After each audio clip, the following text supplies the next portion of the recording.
but then there would be no need.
Hello and good evening for all mankind. Season 4, episode 5, Goldilocks is over, and it has been since 2023. But here in 2025 on Live Long and Podcast, we're just getting started. Whether you're joining us live on YouTube, Twitch, or Facebook, or catching the audio version wherever you get your podcasts, our mission to watch every episode of For All Mankind continues. One Soviet power struggle, one black market hustle, and one fractured colony at a time. The year is 2003, and a massive asteroid in iridium becomes humanity's prize, sparking political fallout and a race to capture it in Mars orbit. Now, here's the guy who watched an asteroid become humanity's prize, Miles gamble with smuggling, and Ed Baldwin loses command. Still wondering if Mars can hold together under the weight of ambition and grief. I'm your host, Dave Mader. And we got our panel all here. Well, they're on. One's late, but she'll be here. We'll introduce her last. Starting off here, our spiritual compass, weighing the cost of mercy against the burden of command. If trust is currency, he's tracking the exchange rate. From asteroid politics to Mars compromises, he's asking whether loyalty is ever enough. It's Kevin Millard. What I'm really asking is, do I like this season now? I don't know. I'm confused. You got me conflicted. Danielle told Ed to. Oh, I love that final scene. I was like, that's for Kevin, right? That scene right there. That was the best part, really. Yeah, and we got to see Danny have a slow, sad death, whatever that did it for you. But we'll get all into it. It for me too, just so you know. Oh, as we segue way over to our technologist who doesn't blink at taking a TV apart at 3:30 in the morning. But when the asteroid capture plans strain the system and the comms go dark, he's not patching the network. He's questioning the source code. It's Jody Simpson. Hello, Dave. Hello. I hear you're a champion. I am. Well, we share that together, Jody. Oh, you know, along with maybe this next man we'll bring in here. He's tracking the fault lines beneath the mission, from Miles smuggling to Dev's disruption. Alternate timelines. He's watching the moral ones: who gets forgiven, who gets forgotten, and who gets paid. And yes, when Kelly weighs family against duty, he's saying, "I don't know if I need more Kelly scenes." It's Jeff Mader. Exactly. Hey. I liked this episode a lot. It was high up there for me on the new season. High score coming my way. I thought it was a good use of like the flashbacks and the the present day stuff that they were kind of following along, and how those two stories really interconnected. It felt very Losty. Felt a little bit like Lost, yes, with the flashbacks. All we need is that big wave sound in between scenes there to really pull it together. Of course, he's with us here. He's not just reading the terrain. He's watching the fault lines from Ottawa to Happy Valley, tracking the quiet revolutions, the economic undercurrents, and the moves no one sees coming until it's too late. It's Adam Woodward. Hey, you guys. I'll tell you about what I think about this episode. I liked it, but the pace, I would have liked it better if it was a little quicker. Yeah, it was a lot of talking. It was not a lot of action per se. It was a lot of like setup and kind of pulling together other plot lines. But it was like they really let the cast, I guess, go at it here in some cases. In particular with the Baldwin, I guess, pool dynamic in particular. So, and one more thing on this is like, you mentioned about Danny earlier on here. I don't know what the purpose was in this episode to bring that up. They could have done it 2-3 episodes ago. Yeah. I think that this is because this is the episode where Danielle and Ed really have their schism, and it kind of ties back to this earlier. It ties back to even Gordo, right? Even before it's Danny specifically, right? The Bobs, right? The high Bobs are finally broken. They're not bobbing per se at the moment. So I think that's why later in the season too, like why they kind of did this. Like I get it. Although I was like, I think you could have done a lot of this stuff at the beginning, but it was kind of interesting to see a lot of like these season 3 looks and people and everything else come back. So anyway, we're gonna get all into it and bringing in our last member of the panel. She's here. She's watching Kelly wrestle with motherhood, Ed wrestle with tremors, and Danielle wrestle with command. All while wondering if Happy Valley's real problem is that everyone's hustling and no one's leading. Style meets steel. It's Heather Narduzzi. Hi, everybody. Sorry I'm late. I seem to be having some technical issues, so hopefully it'll be good now. If I drop out, you'll know why. Okay, well, you're on standby here. We got to keep the comms focused for the next little while here as we're going to break down this episode For All Mankind. This came out on December 8th, 2023, exactly 2 years ago today. The 35th episode overall, and it's written by Eric Phillips and directed by Sylvain White. And so, yeah, this episode is called Goldilocks. It's very much about this Goldilocks discovery of this asteroid that has iridium, which is promising to bring in this new technological boom for Earth and a whole new revolution. We got Al Gore, as famously he claimed he invented the internet. He also claims he discovered this asteroid, which causes a lot of political issues here for NASA. So everyone's working around that. We got the stuff with Miles and Ilya, and Ilya no longer trusts Miles because he figured out he's running that jewelry racket behind his back. Kelly and Dev and Kelly's son, not in that order, but they're all going to Mars together. That was also established in this episode.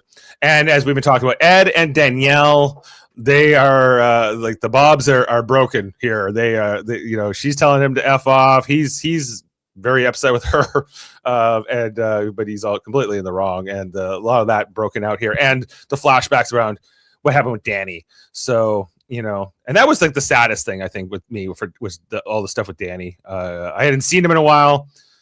It's been 5 episodes since the last. Just Danny reminded me, I'm glad he's not on it anymore. He only has like 3 lines, like really, like he has like, "Can I come back?" And she's like, "No," and he's like, "Oh," and then he dies. So no, you're banished. Yeah, and we can debate all that. Did anyone dislike the episode, or was sort of meh on it, or was that just what Adam said? The pacing wasn't very good. It was like you'd have like a pretty especially how they started the episode. Like they started the episode with the whole, which we'll see shortly, but the whole satellite, them finding this anomaly in space, and then it turns out what it is.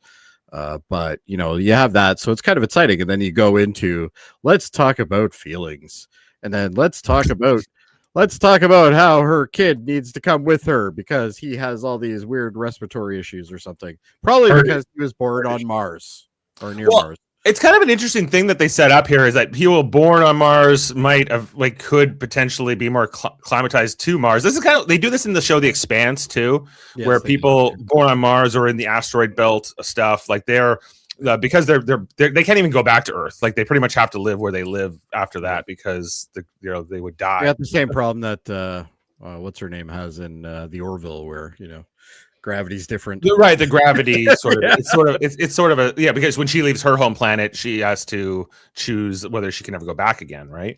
Yeah, without special technology. So a couple of things there. I know that we've been sort of like, do we care about them mining asteroids and companies making money? I think I do not. I know. Like when they talk about like the technological boom from the iridium, I'm like, what exactly does that mean? What does that give us now? What the ability to do what?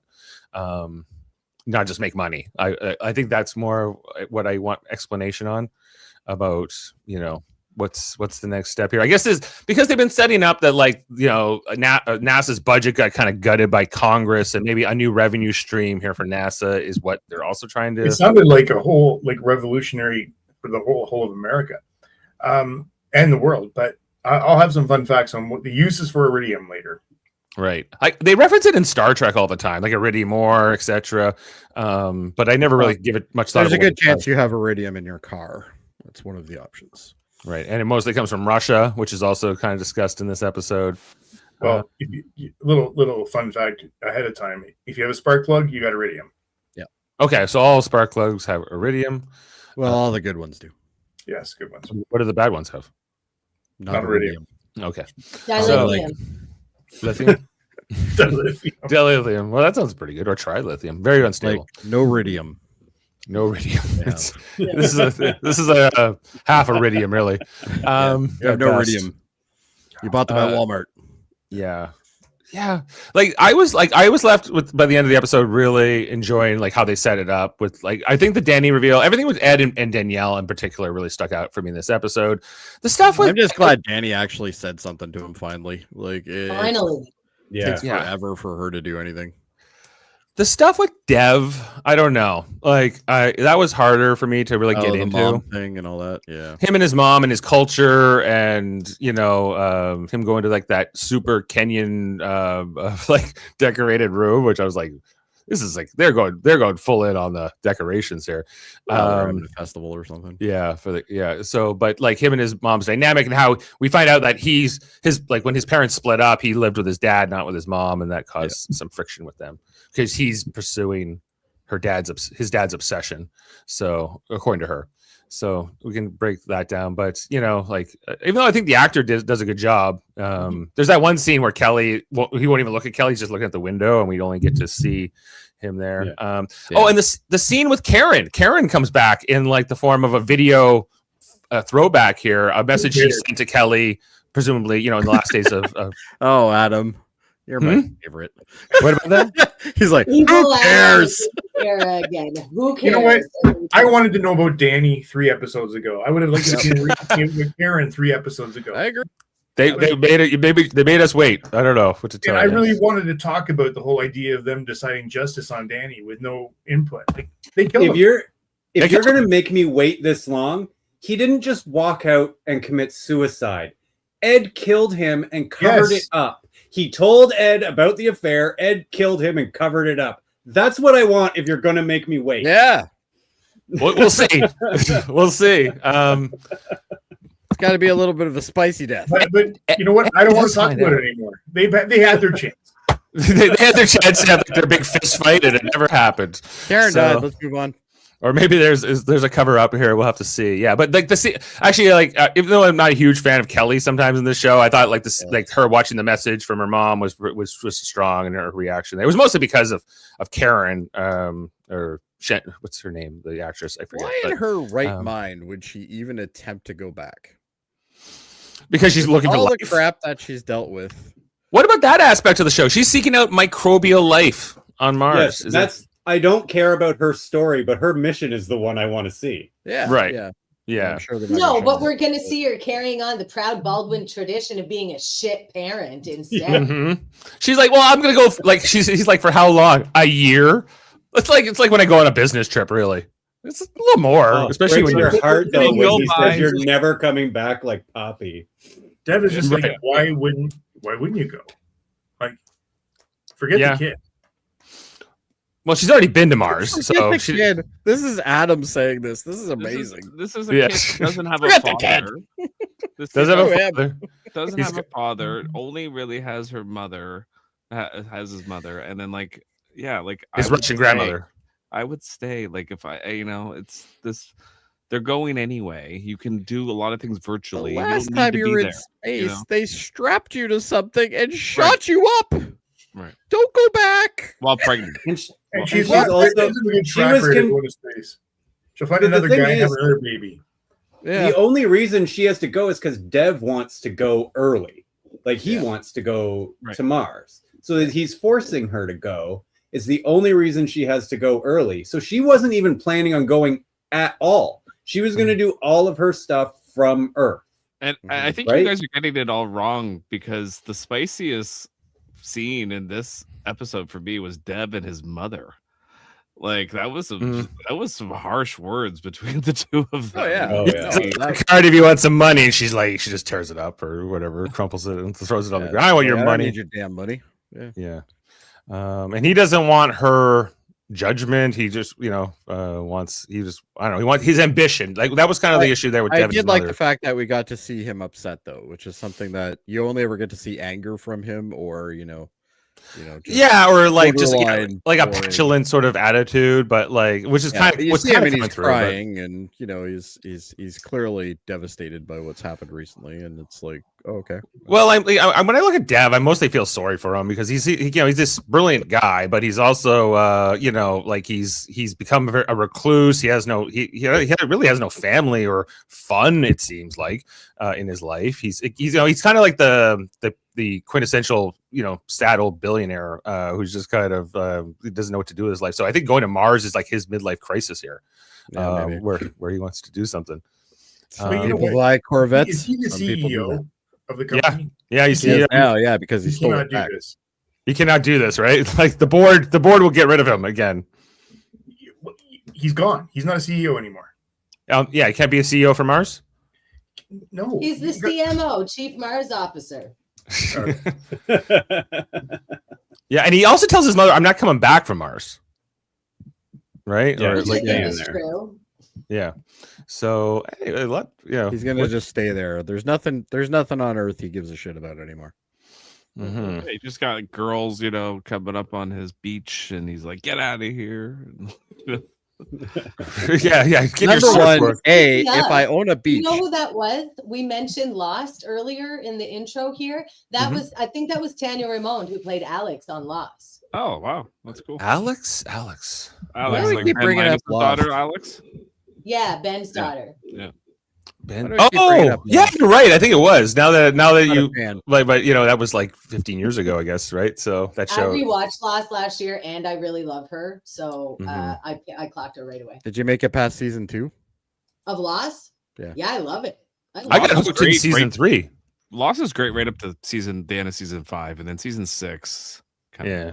It's The ending. I This don't. show is called For All Mankind. Yeah, it's back on track. That's what I hear. So I'm a little under the weather tonight, so I don't feel like talking for the next hour. So I'm gonna let Jody run this. I'll chime in like If anybody there's else. but- anybody who can talk for an hour, it's me. Yeah, Jody, you're leading the discussion as we run through the plot of the episode and everything we saw. We'll So have to keep you on track with names. We know that. yeah. Who's this character? I have Is this notes person? today, thank you. He has Oh. notes.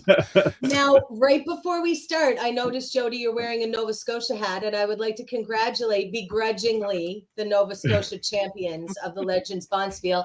Kevin, I'm sure you did Newfoundland and Labrador proud, and these Nova Nah, Scotia not really. losers. Not only that, Heather, he then jumped ship to New Brunswick and tried to beat us with New Brunswick. Beat us So- on New Brunswick. I mean, I approve of that. And we That had was to a put him in his greasy-ass place New for a Brunswick second road. time.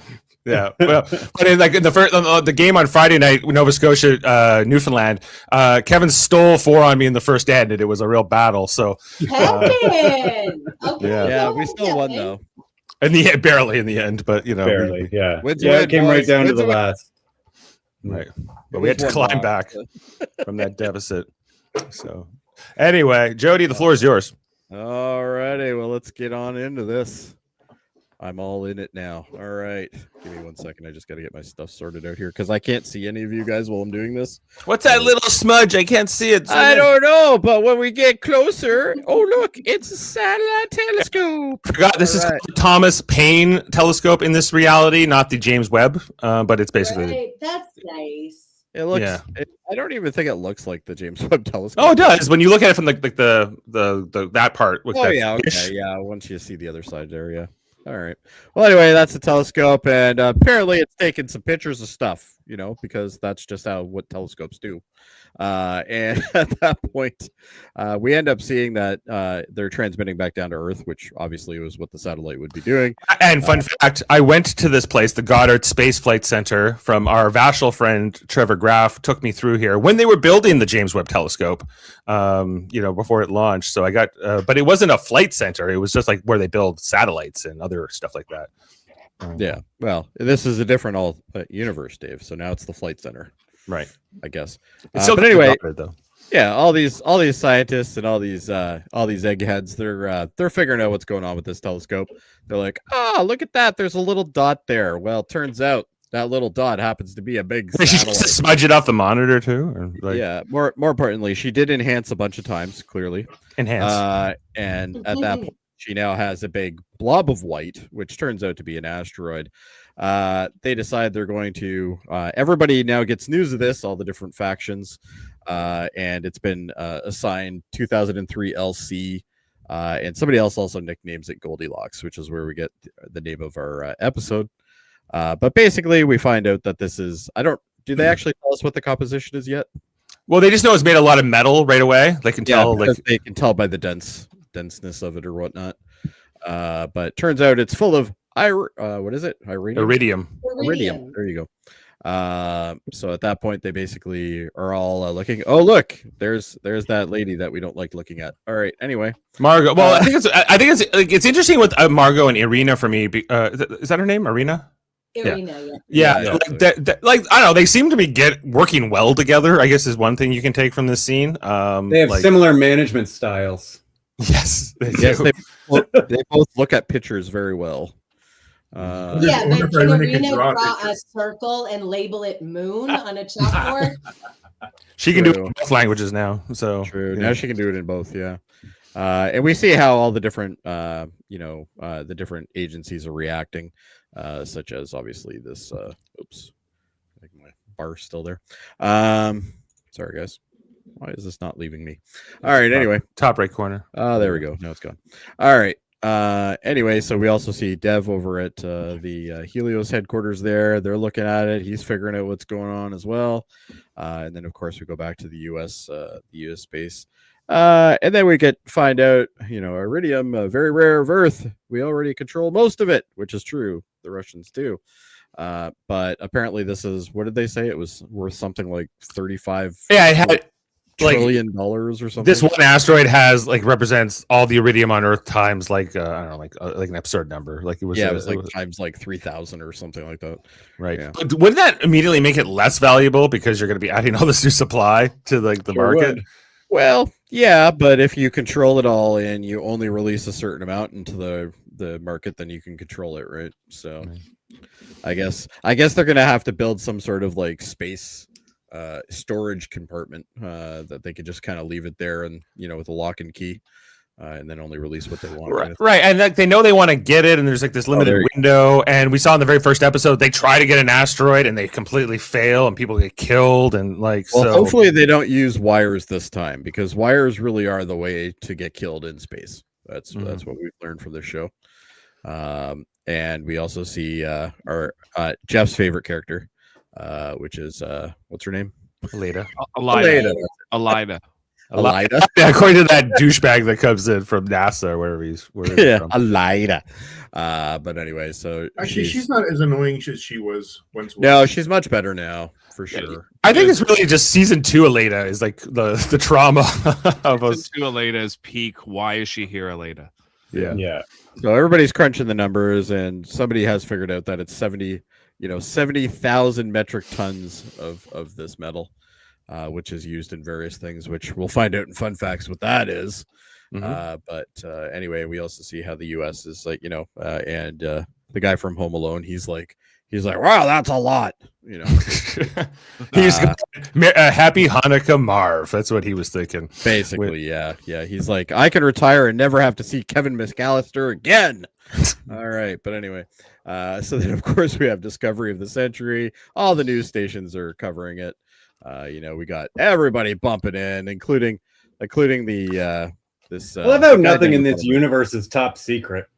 No, nothing. The news always gets the news immediately. Right. Well, it's a more preferable world, I gotta say, but and like would like all the news stations be like, "We found iridium. Get ready, everyone." It's hard. Like I don't know. In our reality, it's hard to imagine, but you know, I'm glad everyone is. Basically, the nice thing about this like little news summary thing is people are talking about how like this is going to create like job loss, just like they did with that power source.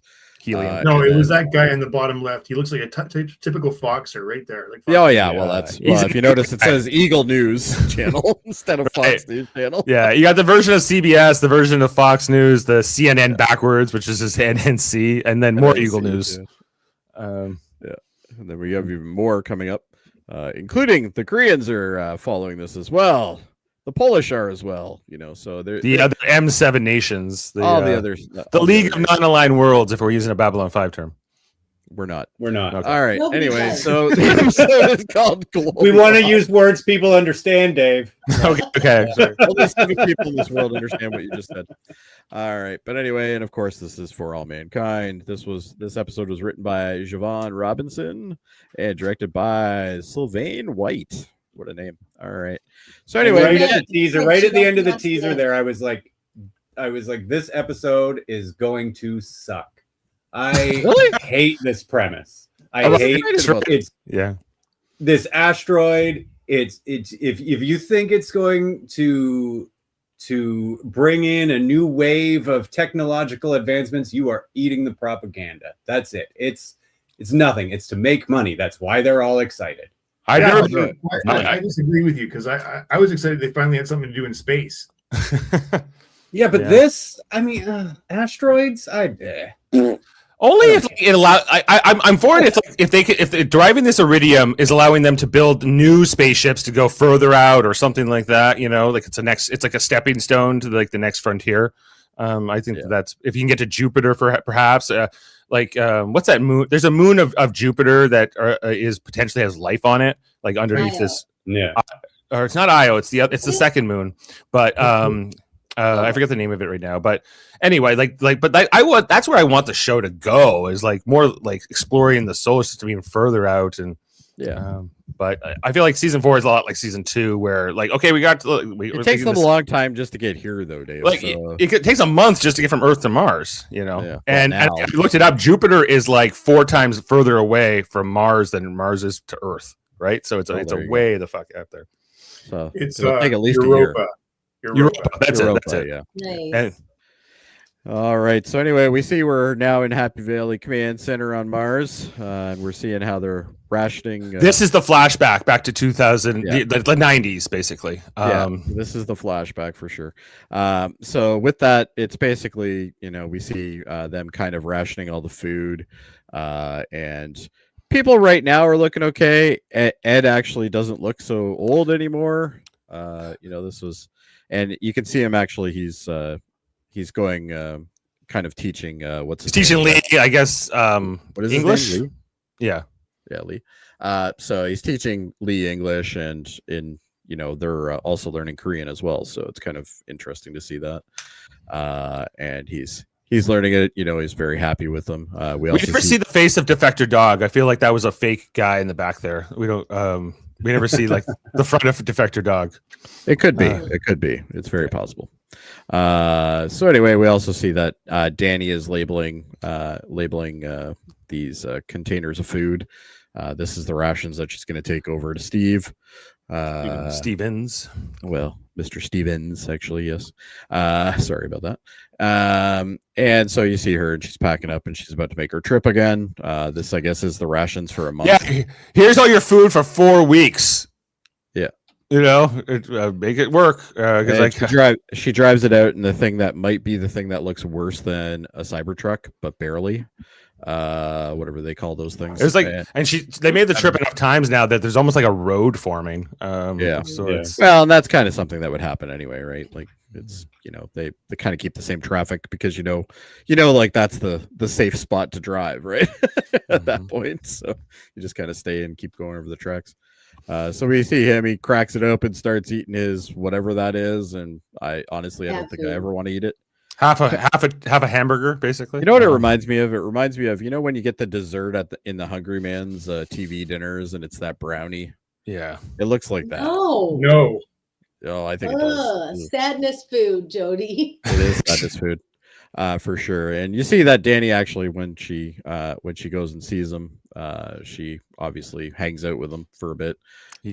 Notices that he's got the crazy marks on the wall because whenever you count, it's crazy.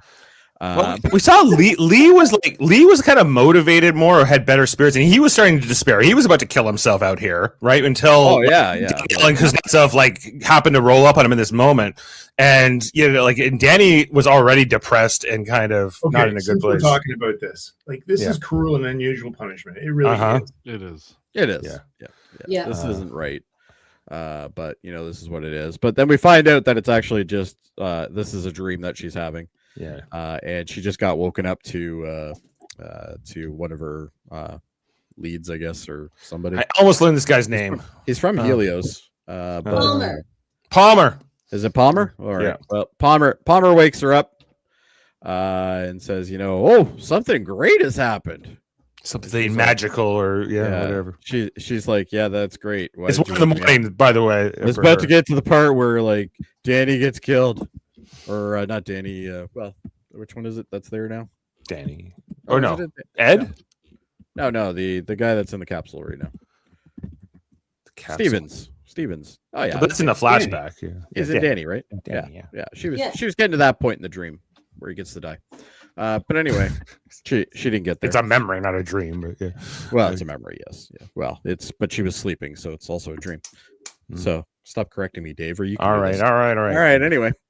Yeah, I thought you were going to talk, Dave. Yeah, you're talking a hell of a lot for somebody who's not talking. But anyway, but basically we see this is we're back at NASA, and they're basically going over the briefing of this.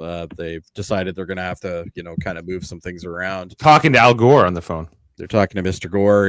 Yep. They're very up. Mr. Charisma. Oh yes, hello everybody. But yeah, no, he pretty much is. But yeah, so we end up getting that. His mandate is basically like, you got to get this done. Like this is, we got to move this forward. Don't screw this up, Eli. Yeah, don't screw it up like you screw up everything else, you jackass. But anyway, he's like, oh, okay, well, if this doesn't work out, I'll go back to my robbing business. But anyway. So we got that. This dickhead, I don't even know what his name is, but I don't know. I'm guessing he's like the Thomas Paine equivalent for Al Gore. Yeah, but maybe we can see it.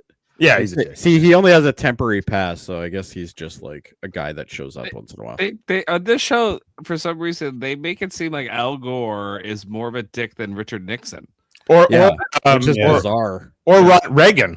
Or Reagan, like I think Raoul D. Moore might have like he might have a problem with these guys. I think he might be a Reaganite. Yeah, could be. Yeah, maybe. Yeah. So anyway, we're back on Happy Valley again, and this is where Danny's basically, leading this briefing. She's talking about what's going on. They're gonna have to start, training for this because we got to move up our agenda. I think she said 10 weeks or something. Yeah, I got to put all the other stuff aside, basically. Yeah, so basically, she's like, we gotta train and get ready for the capture mission. And at this point, this is where Ed kind of steps in. He decides he's going to make his objections very well known, because she kind of wants to put everybody on this project.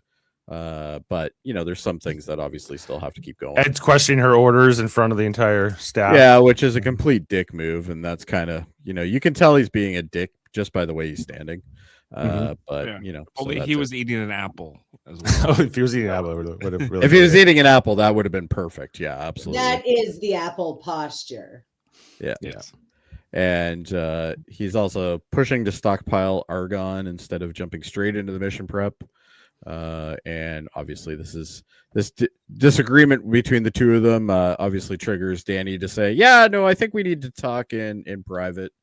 And everybody that's witnessing this discussion is basically like, oh, this is not good. Yeah. A lot of mom and dad are fighting. Yeah, mommy and daddy are fighting. And at this point, Ed's being Ed, which isn't good usually. And he's like, yeah, no, it's his dementia rage. Oh yeah, he's pissy.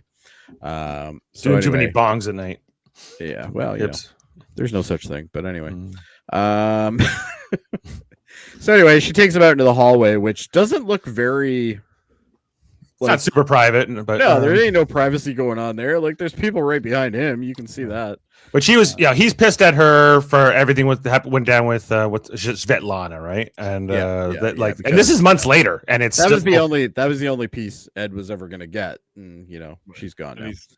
He's Ed needs to stop being such a bitch and suck it the fuck up. Decisions have been made, and it's over. Move on. Which is what Danielle says to him in a nice way, but she should really say to him in a I have way. to admit, through these 4 seasons, even though I know Ed's kind of a dick, I still like him. Whereas now I'm not liking him at all. Yeah, I actually like Danny more. He's turning more and more into this, like, not quite a villain, but he's like he's a grumpy old man. Simple as that. He's basically Dr. Smith from whatchamacallit, what is it? Lost in Space. I have a question though. Like, is Helios allowed to be in control of the base? No. Right. It can only go between the Soviets and the Americans. Yeah, right. Those are the two that own it. I think that's a factor that's not really talked about on the show. But I mean, his decision to switch to go to Helios, and then it's limited him. He can't go any higher than this. So yeah, the highest he can be is XO, and yeah, he likes it. But I think it's the fact that Danielle hasn't been there as long as him. And he's not. He trained her. He put her on her first real mission to the moon and all that, right? So there's like now that she's his boss, there's always like this kind of dynamic. I don't know if you've ever like somebody who used to work under you then became your boss later on. If you've ever had that experience, but it could be kind of awkward, I guess. I did like the handshake idea though, because she also is getting the idea of what's going on with his hands, and then she's told later on anyway, but. She has no idea when Palmer tells her, though. It seems like no, at that point she just kind of sits there. So now we're in the canteen. Actually, we jumped over the canteen for 1 second and then we went back. What happened there? Why are we back there? All right. Anyway, are you sure you're going the right direction? Yeah. Okay. I'm trying to, but I guess maybe we got extra copies here. But anyway, we're in the canteen now. We see what's this guy's name? Miles. Miles. Is this Miles? This Miles has a lot of nerve getting jealous over Samantha talking to somebody else. Bitch, you are married and you're a crook. Get it together, Miles. Dude's on Mars. He's not married anymore. Well, you see, like when he gets they're also not together. Right. Yeah. Like semi together. But he kissed her before he left, and it seemed like they were going to get back together. They had sex, and she said before they had sex, "This doesn't mean we're getting back together." Right, but now he's sending her money, and like it's a whole new story. They're separated, and even when he watches the video clip later on, she's like, "Well, and let me show you our bedroom. Well, my bedroom." And we'll talk. We'll talk about it. We'll talk about it when you get back. Yeah, we'll see how many Mars chicks you banged before when you came back. Yeah, but anyway, he's getting kind of upset. What's his name? Ilya. Yeah, I had a better name for him though, but now I don't remember what it was. Comrade. Yeah. No, he punch you. like that. No, he does not. No, I wouldn't do that. This guy, I can't remember his name. It's probably on that thing there that I can't see. Russian guy pissing off Miles. I can't remember what this scene was. I think he's Italian because he said grazie. Oh, maybe you're right. Yeah, because he wants like a cotton shirt or something. A really poor Italian accent, so you think he's kind of Russian, but then he's speaking Italian. I was confused on his nationality. Yeah, good. You're right. So anyway, I guess is this, and he doesn't think he's good enough for Samantha, even though he's not. Ilya's not jealous. He doesn't approve. She's a nice lady. All right. Anyway, he's clearly an idiot. He's actually playing in the right order. And then they have the conversation about getting the Korean's wife out of Korea. Oh, that's right. He's like, yeah, no, we're not going to be doing that. Step 1, get her out of North Korea. Step 2, get her to Mars. No problem. This is a regular old operation. Yeah. That's the other story. Right there looks familiar. Yeah, like no problem. Pretty easy as That would be a fascinating episode. Yeah. Of trying to get his wife there, not only out of North Korea, but then to Mars too. Right. It would be a fascinating episode just to make that a bottle episode. Okay, you have to hide in this box for a month. Here's like I don't know, like even how you would do that. But here's your rations. Don't. Does kill anybody yourself, remember this please. conversation? you 'Cause I got the don't. bathroom in something, I guess. And Anybody No remember this gravity. conversation here? well, this is him talking to like all the Helios people talking about like there's this new opportunity. They can make all this money, but they're gonna be working like overtime, and they're gonna have to there's a chance to make money, but they're going to work their asses off, in order to pull this off. But I like how they Yeah, have but like acres if of you're M&Ms. if you're working on Mars already, what else are you going to do but work overtime? Right. Yeah, exactly. Yeah. But they talk about this being like the new gold rush, basically. Like that's how it feels to them. So Yeah, exactly. All right, so here we are. We're now at Kelly. She's now talking to the stepmom, I guess. children do not want peanut butter and jelly sandwich for proper lunch. Number one, I don't know what this chick is going on about, but if I got a PB&J, I was a happy man. So I don't know. It was the 80s. We didn't know any different. This is the early No, this 2000s. is 2003. But I gotta have two of them. I can't just have Yeah, one. one Gotta is have two of them. bullshit. Hopefully there was already one in Listen, there. it's because she's ethnic. You think that we were eating PB&J in my Italian house? Not a chance. Dick Narduzzi would never feed me a PB&J. That's why So this what kind Russian of sandwich lady is did you like, have? Like a absolutely not. spaghetti sandwich or what? Oh, No, we that's- didn't have sandwiches. We No had sandwiches. salad, Salad. salami. Okay, salami. Yeah, it's more healthy for sure. Truthfully, it sounds better, but okay. But then peanut butter was banned in school anyway, right? Around this time, like peanuts, really like the whole peanut allergy was really blowing up around the early the mid 2000s. I felt like. Oh my god. Yes. I called it natural selection, but it clearly didn't go that well. Mm-mm. Anyway, we're now at Helios. Sorry, that is actually funny because I see you rubbing your face, but that is funny. Moving on. Do you have a peanut butter allergy? No, Oh, okay. I thought maybe I offended you in some way. no. In At some least- way, yes. That's what I was going by. Outrageous, Jody. I was going for it, but it clearly didn't work. Yeah, do it like 4 times a podcast. So don't worry. That's the charm of me, Dave. But anyway, well, charm might be not the right word, but anyway, we'll move on. So anyway, they're now at Helios and Aleda, that's the name. This I new hate her. character we've never met. Yeah, this chick, she's really nice. I like her. But But anyway, anyway, grow up. so anyway, Kelly talks to her and she's like, "Yeah, do you know what's going on here?" And she's like, "Yeah." Oh, because at the end of the scene, like Kelly heard on the radio, Dev is going to Mars, and like Aleda and Kelly, who are his two partners, have no idea, basically. Yeah, exactly. Yeah. So anyway, Dev's now talking to them, and he's like, "Yeah, no, I'm going. Yep. Nope. Lots of money there. Good idea." And they're like, well, they're "No, pissed because they want him. They want him here, like to Adam's point, like he's the CEO. He can't go on this Mars this is expedition. the dumbest idea ever. Like, Yeah, and Like, he's I get- delegating things to Aleda that she doesn't want to like do. if he wanted to take a different position, put somebody else in CEO that he trusts, maybe one of these two, then at that point, yeah, go. But if you're still holding that rank, then why would you go? Right. And she clearly is telling him he's an idiot. Well, yeah, because David wants Aleda to take over all this, like this political negotiations with like the M7 nations and all this other stuff. Like she's like, I'm an engineer. This is not what I do. Like this is not in my wheelhouse. But Yeah, this Dev's is like, not what I do. But for some strange reason, that's kind of the trope that she has throughout the series. Is that's not what she does. Yeah, But but you know what? yet she does it. They also dressed her up like she's getting more executive. Like, Yeah. Oh yeah, for sure. Yeah, she's. I noticed that as well. I love She's got the power corporate suit. Aleda. She's doing some businesswoman shit. She's ready. Yeah. When she says this isn't what I do, I went, yes, it is. It is kind of what you do. I hate to break it to you. So, and Kelly is always dumbfounded because that's she's really just Kelly. confused. Yeah, she's like, "What are we talking about?" This is where Dev says, "Why don't you just come to Mars with me?" Because she was like, just come. You can't go because we're getting all this stuff." And he's like, "Yeah, just bring it up. Bring whatever your Kelly's desire." like, "You're crazy. Number one, you're the CEO. You're not even supposed to be going. And number two, how can I go? I have a child, and child stops everything."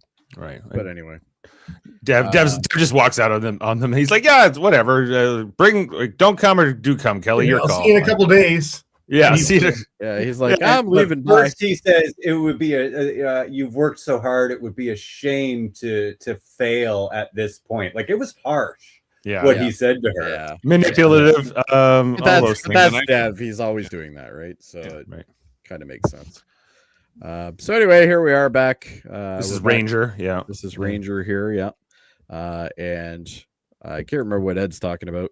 Well, they're just doing like their drills to get ready for the asteroid thing. Oh, And this is the second argument with Ed and Danielle, where he made all the assignments to the ship, and he didn't even check with her. Yeah. You know, and he was like, "Well, the mission commander gets to decide who the Yeah, crew this is." funny. He goes, Yeah. She goes, in the 70s. Yeah, this is not NASA in the 70s. Okay. Well, and this is where I have written down Palmer James. I'm guessing that's who it is. He kind of notices the handshaking. The tremor. Yeah. Yeah, the tremors and stuff like that, which he ends up telling Danny later, which she shouldn't be surprised by at any So stretch. finally, I'm happy somebody's like acting like they should. You know, Yeah. he's putting the mission at risk. Oh, completely. Putting a lot of lives at risk here, you know, and Svetlana did like she knew about it and she didn't report it. She kept that. Of course in. not. You know, they No, because he was her dealer. Like, Yeah. come on. Right. This happens a lot, I think, though. Oh, it happens a lot more in than military. anybody even. wants to admit. Yeah.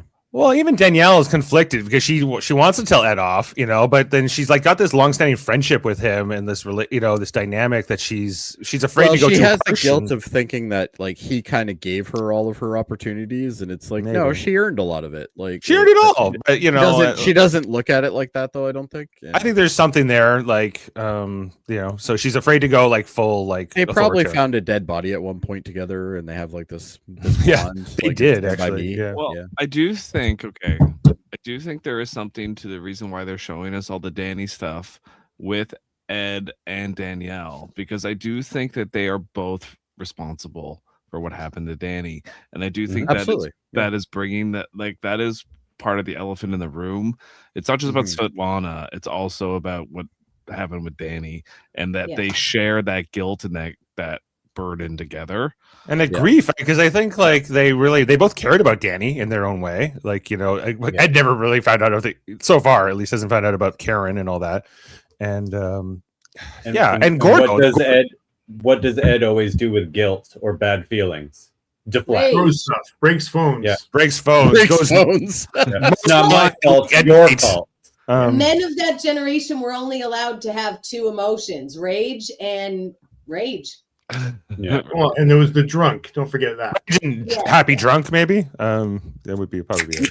Overrage. Ed single-handedly took down Nortel. Fun fact. Yeah, fun fact. Anyway, Oh, and now we're back at Julio's Sexy Julio's Mexi. Tex-Mex. All right. At least there's not going to be any spaghetti at a Tex-Mex. At least. Kelly's like, so can I order spaghetti? And Aaron bring made it bring part a of the glass of deal. water because I need to thin it down. What's the worst dish on your menu? I want to have some of Mom's home cooking. Why does Kelly look like? I find the whole episode she looked just like not quite put together. Tired. Yeah, like I think because she's struggling to be a mom and be this person at Helios, I guess. she is- does And have be a it. modern woman and have it all: motherhood, working woman, Well, messy hair. she has a child that has respiratory issues constantly. Cardiac And, issue. obviously has a certain amount, or what is it cardiac? Oh yeah, you're right. It was cardiac.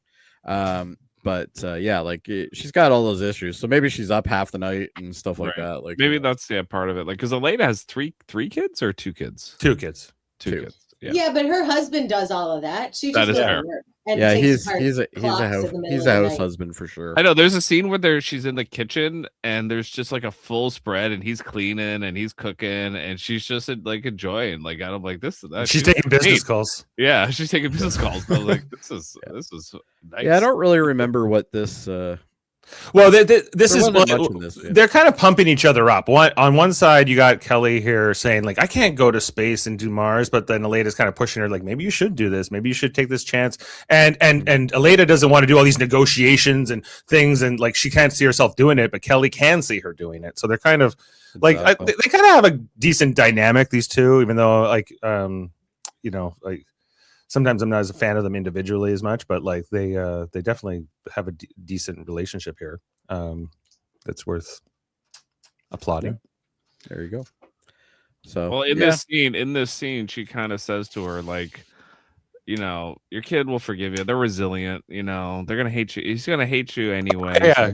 So She's like, oh, my son hates me, and she's like, he's gonna hate you anyway. So just go for it. all I know is they're at a Tex-Mex place. There's fresh chips right there and a thing of salsa, and none of it's touched. What is going on here? Well, and Alita is Mexican, so she would know good Mexican food, though, theoretically, right? So that's why she's not eating. She's in a She's Tex-Mex. like, this is garbage. Beer. It just came out of a bag. the Tex in the Mex is ruining it. Yeah. For Yeah, it's probably the Tex part of the Mex. Yeah. We love Tex-Mex. Mexicans do not. Right. And then we see good old President Gore on the TV there. Of course, he's only on CNN, but you know, Yeah, Goldilocks' NNC. discovery. Yeah, this is where he's like, I just like they're making fun of like I invented the internet with I discovered Goldilocks. It was kind of it's a decent gag here. It is a decent gag, is even this though AI? No, maybe. this is years before AI, so or it's maybe a deep fake, but maybe. Okay, I thought they like changed his lips or like because I was like, Well, oh, they is might this have, AI? Yeah, but like maybe I'm wrong. Yeah, but yeah, so the entire world is outraged at Gore's hubris. Yeah, they're here, like, I don't know what you're on about. The Kremlin has denounced Gore's claim of Personal responsibility. Oh, I just love for the this asteroid part. discovery as an outrageous attempt to Wait take till- credit for a Soviet achievement. Wait till Oh, next yeah, Did he then still when, invent the internet in this? no, because I think the internet comes about a little differently in this timeline. So Maybe. They already have they got the internet early, so he didn't have the chance to invent it. right. You remember when like David Letterman didn't look like the hobo down the street? Oh my god, yeah. Remember that? Yeah. Yeah. I love Now, that this is an actual this top is 10 list. 100% for real. This Oh, yeah. is Yep. real. Yeah, but Oh, they're yeah, making yeah, no. I invented the So- internet. They're just subbing it out, right? Yeah. Accidentally invented the organs. Actually invented the orgasm. Being first human to being able to grow a opposable thumb. That's impressive. Yeah. And then we have McCain with the hard truth. Another Gore gaff. This is Hannity, basically. Yeah, Yeah, it's Hannity. yeah. Yeah, exactly. Gore takes credit for asteroid discovery. And yeah, this is where we see Daniel Stern actually get a little mad for once, where he's yelling at the White House guy. Can I say this office sucks? I Like, know. the guy Compared to- like that is the compared- head Margo of had. NASA. What is Yeah. his office? You know, like I It's feel a corner. bad. He got a corner office. Yeah, but like Margot's office was so much nicer in the old building. It was the 60s. Well, she lived there too. It was also her apartment. Right. True. Yeah. It was also her fridge for Slimfast. But he's very mad. Right. He's now contemplating whether he should go back to robberies. And Goofy Nuts here is on the video call, and he's basically yelling at him. He looks very angry though. He's so sweaty. He's got some sweat dots going on there for sure. And his hemorrhoids. Don't even get started with that. Yeah. So, Yeah, well, like his wife brought up last time. let's not go there. Anyway, we're back to Happy Valley here, and we're now seeing Danny. And she's kind of going through the brief with these guys, and they're kind of going down what they need to do. And we see that, what is his name? Palmer, yeah. So Palmer's here as well, and he's like, do you have a minute? We can talk. She's like, yeah, okay. Now, I have a problem with this door. He closes the door, but it's clearly got a full vent in it. It's not the cone of silence, but you know. Well, it's nothing even close to silence. It literally wouldn't do any difference than it being open. But anyway. You remember that gag in Get Smart where they would lower the cone of Oh, yeah. silence, and Yeah, there was just a huge totally. echo chamber. Only the Yeah. people on the outside of the cone could hear, and they would have to translate. Yeah, it was great. Yeah. So this is a very interesting scene. Like, so she's got a second chair there. Like, if you go back, she brought out one chair for him to sit in.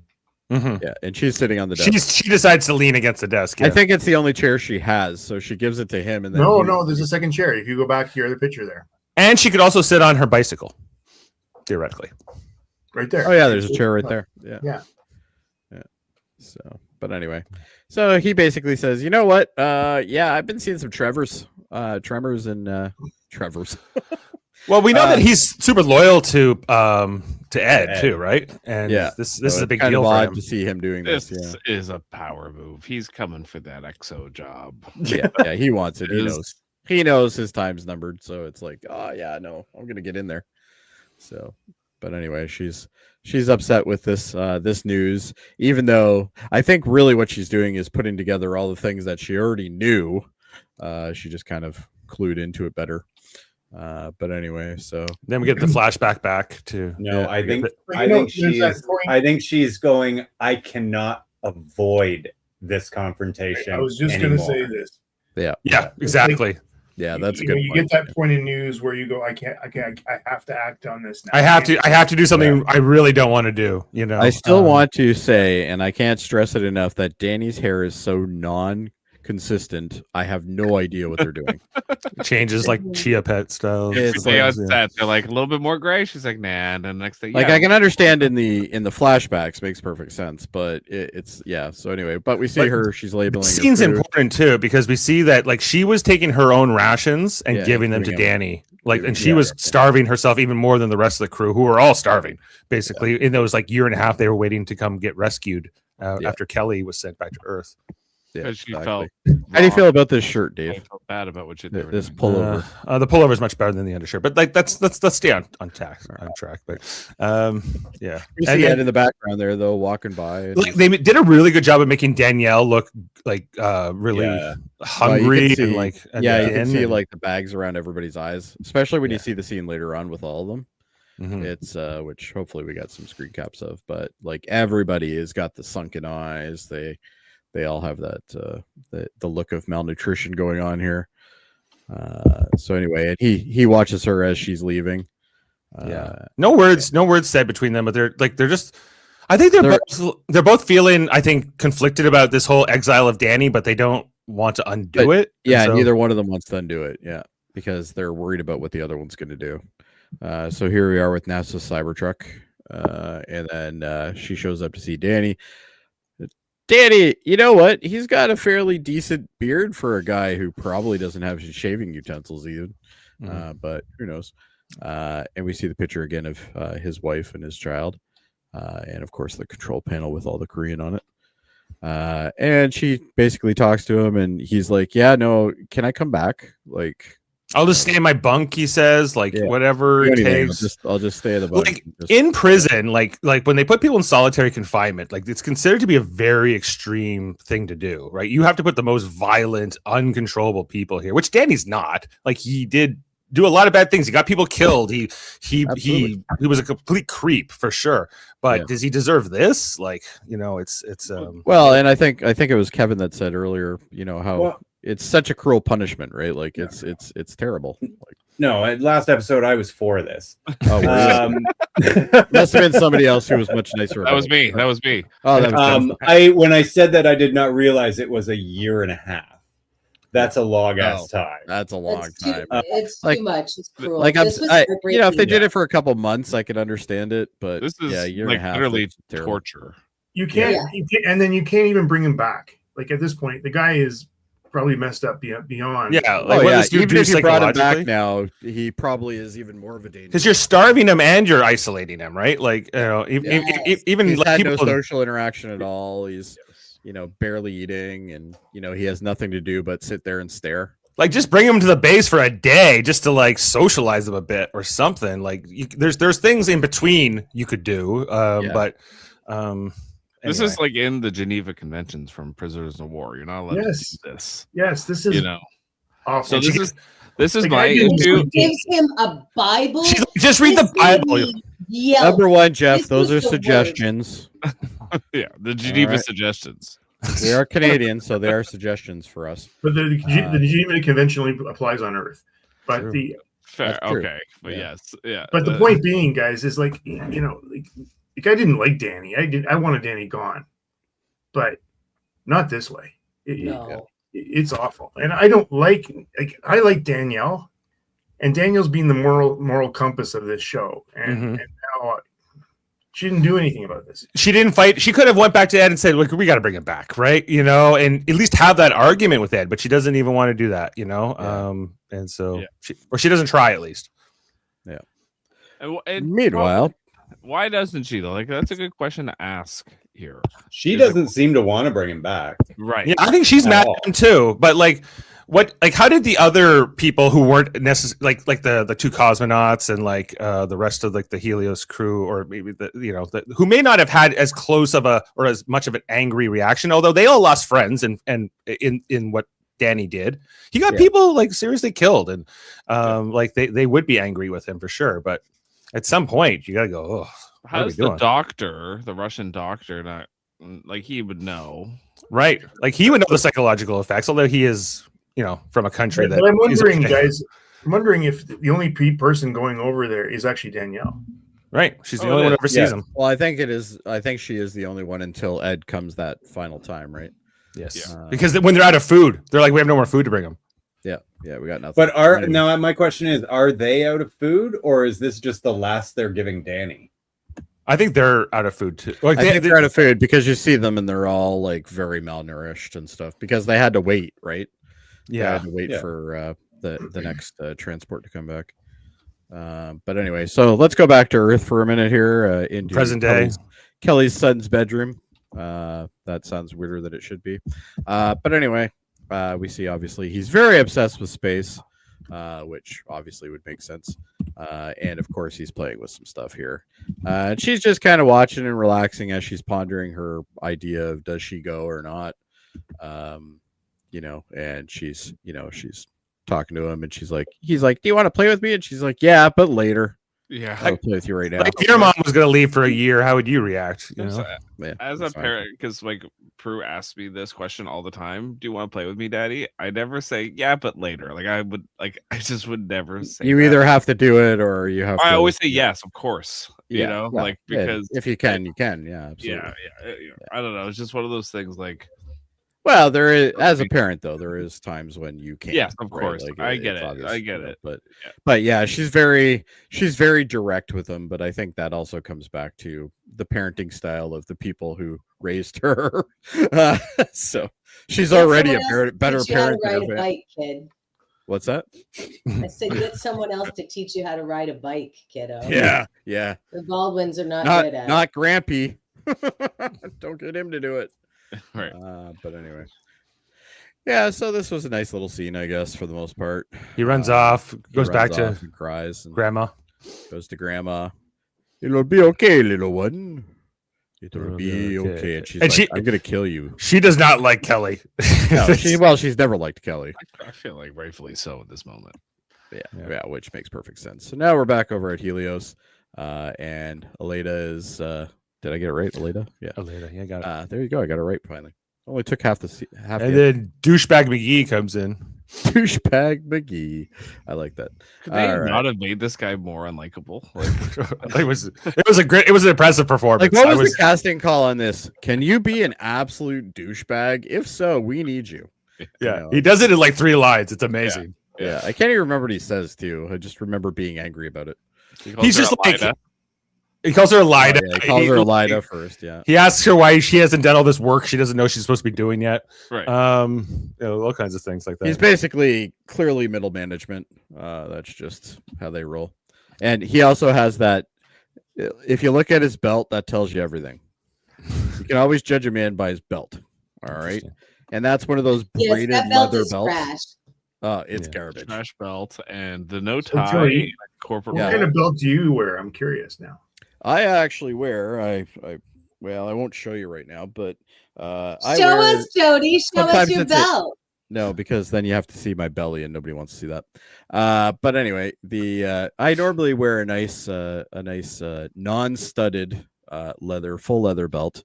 And if I'm not wearing that, then I'm wearing a military paramilitary type click belt, depending on what I'm.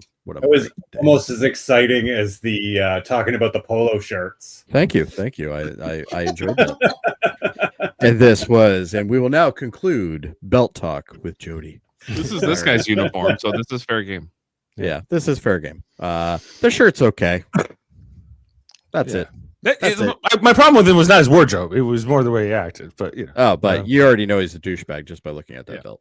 Oh, for sure. But anyway, so yeah, we have this interaction. He's a doofus. Whatever. Let's move on. All right, back at Happy Valley.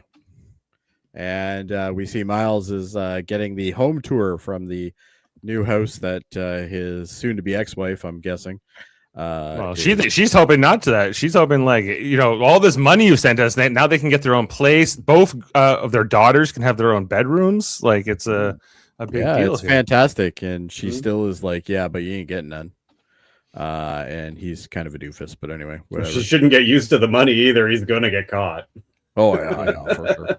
But anyway, you see the kids running around a house as a kid would, and and she's like, and this could be our bedroom when you come home. This could be our bedroom, but it's my bedroom right now. And, right? Yeah, sucks to be you. But it seems like everything is based on his ability to make money for their family. That's like, She's yeah. I ain't saying she's a gold digger, right? But she digging. And he's like, well, maybe, and he seems to be developing feelings for Sam, so maybe that's where this is going. But then speaking of Sam, there she is. I can't remember what her. Well, she got assigned to the spaceship mission. Oh, that's right. Yes, yeah. Which she's kind of excited and not at the same time. Yeah, she's clearly. She did see her divided get killed by a cable. Yes, she's like, oh my god, is there cables? Because if so, I'm not going. But anyway, so they have a little bit of a talk. I can't remember the whole situation here. Well, he thinks at first she didn't get it. She's upset because she didn't get it, but that's right. Yes. I'm upset because I did get it. And how everyone wants it, and she came out here to do this kind of thing more than she came out here to be like I don't know, just like a worker bee or whatever. Yeah, this is kind of what she wanted, but now she's like, well, how can I do this? I've seen so many nasty things. So it's right. That would traumatize you, I think. Yeah, the risk would definitely go through your head for sure. Oh, 100,000 times, yeah. Yeah, and even him, like, you can kind of see on his face, he's sympathetic towards it. They got quite a stash going here, though. Like, look at all this stuff. Like, you got some toothbrushes. What is that over there? Deodorant. You got tampons. All kinds of things. Big commodities. You would think if you have women on this damn space station, like, why wouldn't you have an endless amount of supply of those things? Like, yeah, what is that? What is that? Y'all, the white box with the black exclamation point is a very 90s perfume called Exclamation. And in the 90s, you were either an exclamation girl or you were a tribe girl. Who were you? Tribe girl. Oh. All the way. Tribe Called Quest. Here we go. Nothing. I like the tribe. Anyway, they're going through the loot that just came in. He picks out. It was like a hot sauce, but it was wrapped up in like a newspaper. But then he pulls out the newspaper, and then and he sees the newspaper is. And this is how he figures out Miles is screwing him. Miles is running the jewelry. I was like, wait a second. I'm not getting any of this. I told him no. I told him I don't want to do this. I think that's the bigger thing here. Is he told him no, not so much the money. Yeah. Look at how much that choker costs. Oh, that's a lot of heat to have that. Yeah, he knows it. Although he's also not supposed to be smuggling these back, and they're taking out ads for Mars jewelry. Like, he's going to get caught. 100%. You're a jackass. So anyway, we now see Dev, and he's driving a McLaren, which would be pretty fitting for him, I think. And he's at the Kenyan Community Center, which is an outreach center, apparently. And they're only now just putting up the welcome sign. But people are already there, so I don't understand what that's going on there. But anyway, they're obviously getting rid of some sort of festivity or whatnot. And we turn out we get to meet Dev's mom. This is mom. I don't know what her name was. Mrs. Dev's mom. Dev's mom. Dev's mom. All right, Dev's mom it is. All right, and he's like, "Hi, Dev's mom. I'm Dev." Yeah, anyway. Like he's so cold towards her, right? Like, and you feel he's cold to everybody though. Like but she clearly is a very loving woman. But I'm not totally sure she's not a little bad as well. Like, yeah, but he's only ever brought up his dad. He's never even like mentioned his mother. Yeah. We didn't even know she was alive until just now. Yeah, and then we just get this scene with his mom, and we're like, oh, okay. How's this gonna go? Not well. But I'll tell you right now, I'm willing to bet that the food there is amazing. He didn't want it. She doesn't deserve any of this. He's blaming mom because blaming mom is fucking easy. Oh, Yeah. 100%. And he idolized his dad, and there's this Yeah. whole thing with with them splitting up. Because his dad was the same as him, basically. But we get this little kind of moment where he's like, oh, you know. Well, he's here to Mars. say goodbye, basically. He's here because he's like, I'm going to Mars, and he doesn't feel like he's coming back, even though it's not like he's old or something. He's like, I don't know why, but he's got that mindset. But Yeah, he's got to be like early 40s at this point, isn't he? at Or most, late yeah. 30s. It's more that she might, by the time he comes back, she She might be dead by the time he comes back. I Is, think I think kind of. Yeah, actually, yeah, that's a good point. Well, doesn't he say, I'm not coming back? Yeah, Yeah. He tells He does her. say, He I'm says not he's coming never back. coming back. Yeah, so maybe his destination Mars is his final destination. But anyway, here's my card that is absolutely god awful. Like, who does a business card like that? That's just it. It looks like a parking ticket. She doesn't like it. Like, you know, you go to the hospital and you get that parking ticket that you have to put back in the machine later. That's what that looks like. And she's like, yeah, I don't need your fucking card. I don't need your money. Yeah. Piss off. They He's like, I don't want- a Kenyan food over here. Yeah. He doesn't want her food, and she doesn't want his money. Yep. So, and then she was like, "Can we just part as friends?" And she goes, "We're not. You're not my friend. You're my son. Like, what are you talking about?" Yeah, you moron. But anyway, everybody else is having a good time there, though. Yeah. And now she's not, so he came and ruined her day. Mm-hmm. But anyway, we're now back at NASA, the famous Molly Cobb Space Center, and of course we have him now talking to the Russians, and Who are pissed off about Al Gore, basically. oh yeah, they're pissed off about Al Gore, but furthermore, they're also worried about the fact that their entire uranium market is gonna go completely down. I love every one of their conversations. She's so much just better than runs him over every time. Every It's time, just and she something doesn't to even look behold. like she's doing it either, which makes it She's- even better. She's like, if you want me back at the table, you're gonna have a conference. And he was like, I got a neutral location. She's like, nah, I don't think so. We're gonna do it. It's gonna be Russia. Yeah, let's come to Russia. Is Yeah. she just running the space agency in Russia? That's right. Yeah, right. Yes. She's not. She's in, for KGB. but she's not in She's the the government. So, yeah. She's not in the government. Like she's not. Well, I think she might have. I think everybody's the government. I think she has technically. some direct connection to the president. I don't know if she's like in the I don't know how the Russian system works well enough to know how Yeah, that. I don't either. Yeah, But it's assumed she's a government worker still, technically. But anyway, and of course, there's those sweat beads again. Always in the same spot too. Are we sure that's not just acne? Yeah, I think it's just acne. Yeah, It might just be acne. Yeah, they look like they're in the exact same spots. Or they Enhance. just reuse the footage. Enhance. Well, I can probably enhance. I don't know. it's okay. It's okay. We'll move on. Okay, Here we go, guys. Don't do that to him. I'm still undecided. I don't know. So anyway, but we'll deal with that when we deal with it. All right. Anyway, let's bring this back up here. All right. So anyway, she's like, yeah, no, we're gonna have a conference and it's gonna be in Russia. And he's like, well, how about a neutral place? And she's like, yeah, no, Russia's good. No. No, how about no? How about fuck you? That's why.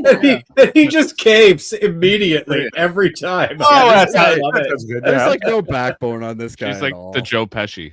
Yeah, Yeah. it really is. Next, we see one of Aleda's kids, and Aleda's making out with her dude, Mhm. and he's like, "Oh, that's gross," and she uses the same line that I use every single time, which is, you wouldn't even be here if it wasn't for that. Mhm. So there you go. And then her phone rings, which seems to be some sort of brick phone from about 2003. So clearly, some technology does not age well here. But anyway, and the phone is entirely blue. The screen, I don't get that, but anyway.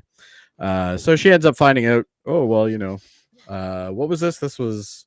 Well, this is like you're going to this Russian conference that You're going to this conference. set up. Pack well. It's in Russia. Yeah, you're going to Russia next week. She's been to the moon. I guess going to Russia is not like a huge. Yeah, it's not nearly. Yeah, as but far. you know who's in Russia? Oh, Who's right. in Margot. Yeah, but she Yeah. doesn't know. She doesn't know That's she's right. there. Oh, this is something to look forward to. We're setting up a potential, Aleda Margot reunion. So I know some of you guys probably know how this is going to go. What I want happen here is I want her to show up in Russia. She runs into Margot and just punches her square in the face. If she does that, this woman now wins best character on the show. I mean, All if right, we'll see. anybody's going to, it's going to be Aleda. Yeah. Probably. What if she doesn't punch her in the face? If she doesn't punch her in the face, I'm not happy about it. She'll start crying. She'll go into her room and have like a big fit around it. and she won't even notice. She'll notice her across the room, and then she'll double take. Yes. Yeah. Listen, I think that it's okay to have a big fit about your presumed dead mentor cosplaying as a Russian. Yeah. Oh, I'm not saying that she's not justified. She carried this trauma of thinking Margot was killed in that explosion and everything else for like 8 years. And so. Yeah, and her, I guess realistically, Margot was her friend as well. A mentor is like a good way of saying it. Like almost like a parent in some ways. Yes. A negligent parent, maybe. It also parallels the betrayal of season 1 of Margot and Von Braun. Yeah, right. Margot has been nothing but a disappointment to Aleda, right? Yeah, exactly. So anyway, we're now with Kelly, and she's watching her son sleep, and she's like, "Oh, I always love you." But this is where she's kind of debating whether or not she can bring him with her. He loves space. Like, if he didn't love space, would this have gone differently? Would she been like, he's more into, I don't know. Like if he had like Flintstones bed sheets. He's into Cub Scouts. I don't know. I mean, he should love space. He is from there. Yes, that's true. He's the only human born in outer space, right? So the question is, like, what does his birth certificate say? Space. International waters. It was probably top of the rocket. Top of the rocket, space. No, it's going to be like it's still an American craft, so he's born in America. It's like you're born at sea, sort of, Yeah. International water. Yeah, I guess. So anyway, he's got a very good representation of a universe made out of pom-poms. So I think not to scale, but yeah, it's close. It's not. That's Bush League.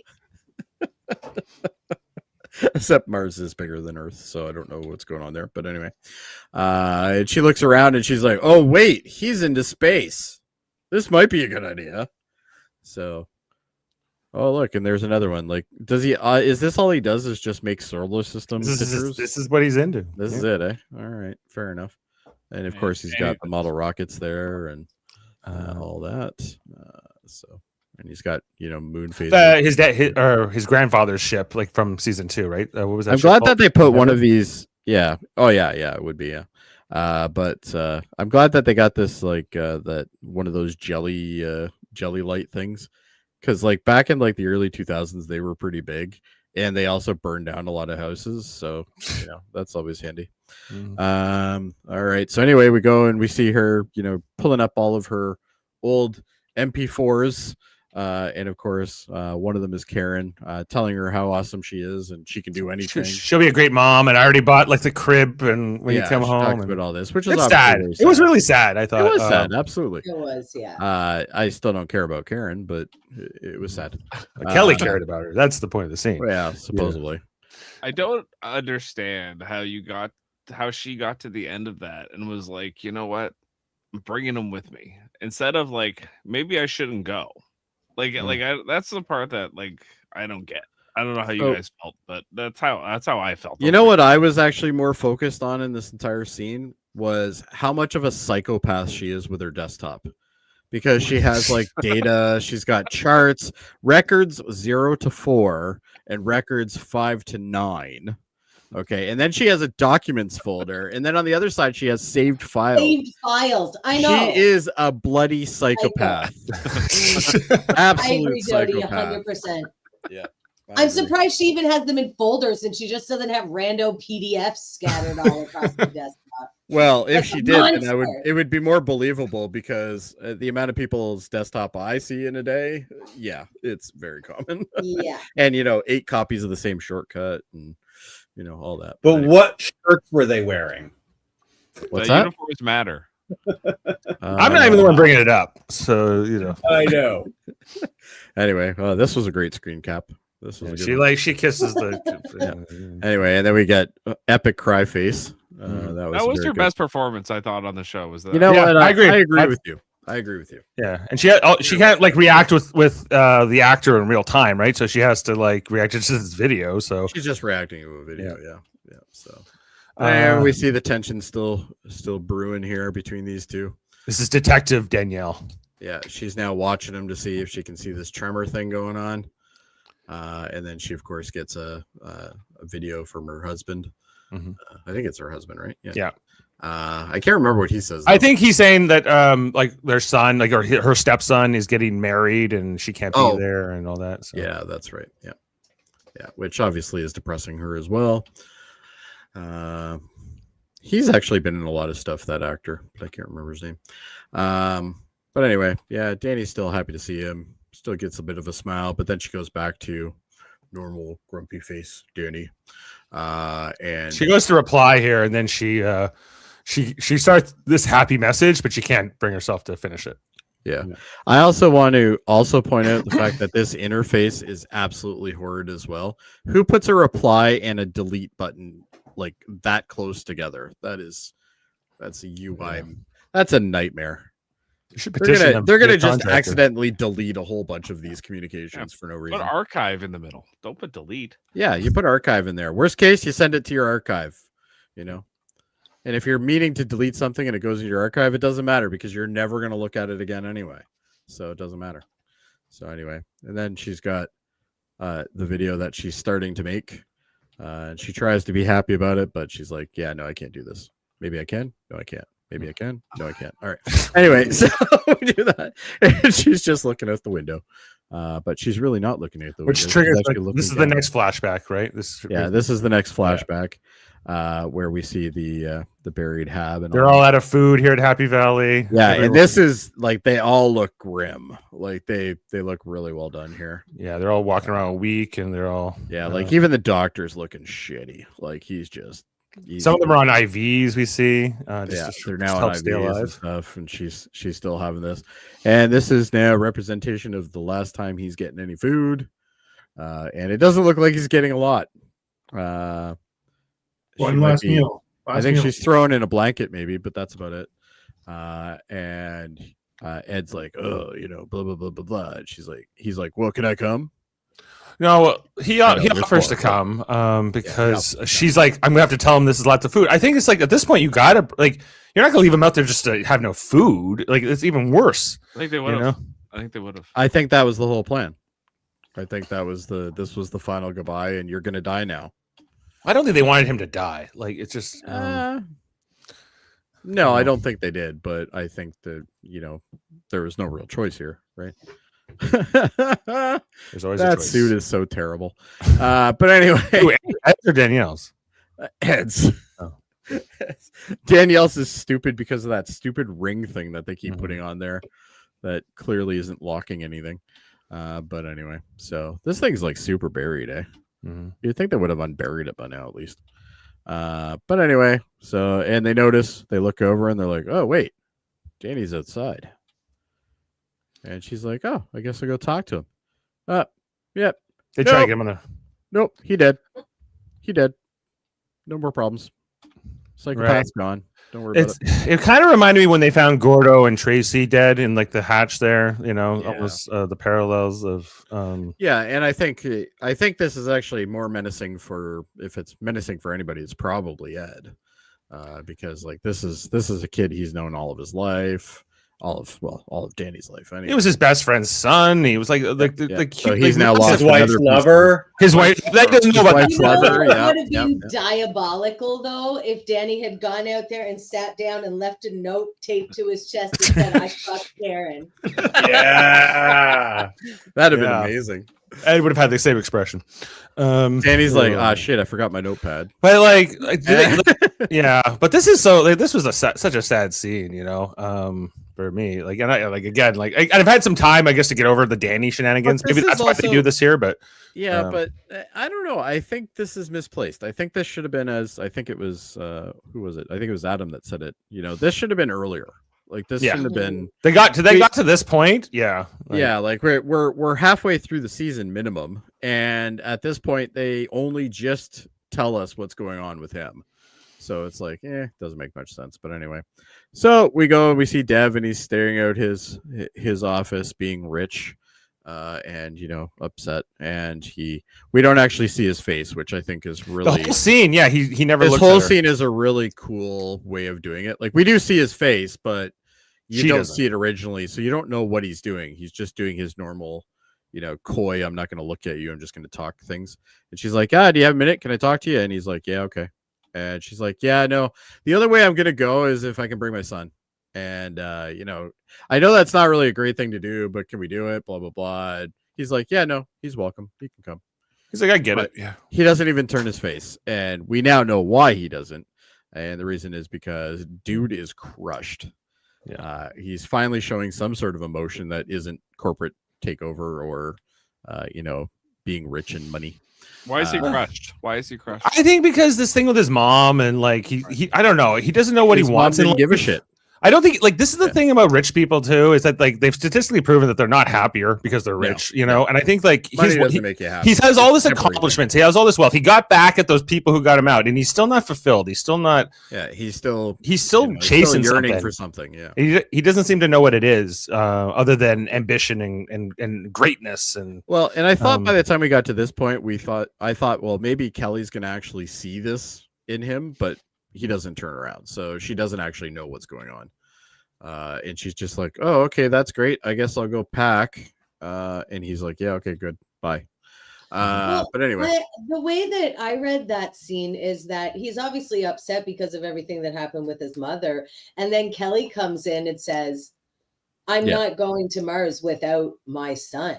Yeah, which is just I won't abandon my son. He's like, I'm going to Mars. Then his mom's like, okay, well, you could do stuff on Earth anyway. Bye.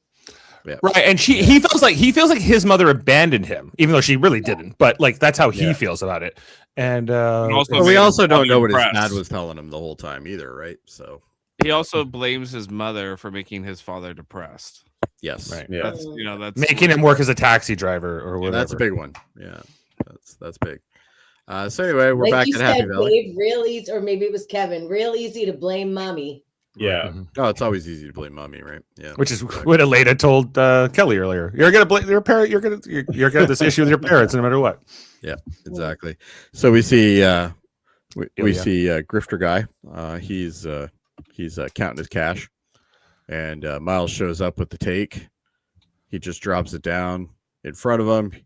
Dude just cuts it, gives him back a certain amount, and he's like, "Don't you want to count it?" He's like, "No, I don't need to count it." Yeah, but it's because he's also filthy fucking rich now because of all this jewelry that he's bringing in. And he's like, he knows it. But he's like, well, why don't we have a drink? So they have a drink, and I can't remember the conversation after this point, but well, they don't really talk. Yet, they just cheers and drink and look at each other that's ominously. And Ilya looks at him very suspiciously, and Miles is kind of oblivious. Is kind of like the main thing. Well, yep. Miles is pretty much oblivious to most things. So anyway, he's dead eyeing him too. Like he didn't even take his eyes off, and Miles is like, "Oh yeah, I'm kicking this back." And Miles is not necessarily the sharpest knife in the drawer. No, he is definitely not. So anyway, you see Ed's walking down the corridor, and he's like, "Yep, where's Danny?" Like once he sees that his door is open here, because these are his quarters, right? Oh, that's right, it's his quarters. Yeah, and she's hanging out in it. Yeah, and he's like, "Who's hanging out in my room?" And this is like, he just knows this can't be good. Yeah, and Danny's just like, yeah, no, I'm gonna have to rip your flight status, because you're crazy, and you're hiding the tremors and everything else. The Trev, yeah, you're also a big pothead too, but that doesn't come up. But anyway, Dave, you should get her fuck you as a drop. It is excellent. I almost did. But I normally don't pick up drops. I think you should go back and grab that. Yeah, and that way we have it for the future. Yeah, it's when he says to her, "Why don't you give me a Bible to read or something?"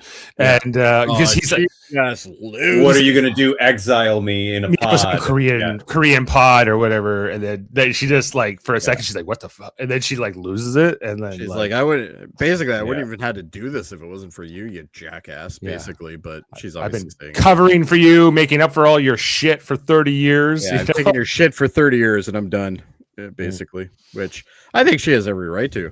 I think. Oh, yeah. A lot of times he has definitely abused this relationship. Oh, yeah. Yeah. Big time. And now Ed's probably going to lead the revolt against her, right? Right. The Helios people. Yeah. He's going to be a union man.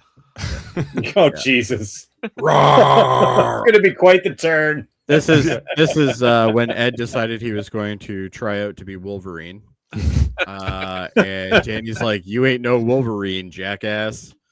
And he's like, "Oh, I want to be Wolverine." And she's like, "You can't be Wolverine." Yeah, it's coming up here when he finally says, "Why don't you say?" This is what he says, like, "Send me out to the North Korean pod with a Bible or whatever." Yeah, He knew that would get to her too. And then, yeah, but he's a digger. He always has been, right? So he always digs at people. Oh yeah, always her. Always her, more than her. Oh yeah, he abuses the shit. Like, remember when she got like the mission to Mars, and he was like, "Oh, it's because you're black or a woman or whatever," and and she was like, "Fuck you," right? But she's like, "No, she didn't give it to him enough back then, No, and that's the problem is she's been taking all this and penting it out, and then eventually she snaps, right? Oh, this is where the rage kicks in. She's like, "I could be a better Wolverine than you." Yeah, and then he's just like, "There it is." And she's like, now I'm the guy from Scream, and now I'm Wolverine again. And he's like, "Yeah, you know what? That's not a bad Wolverine." He's like, "Yeah, you're right."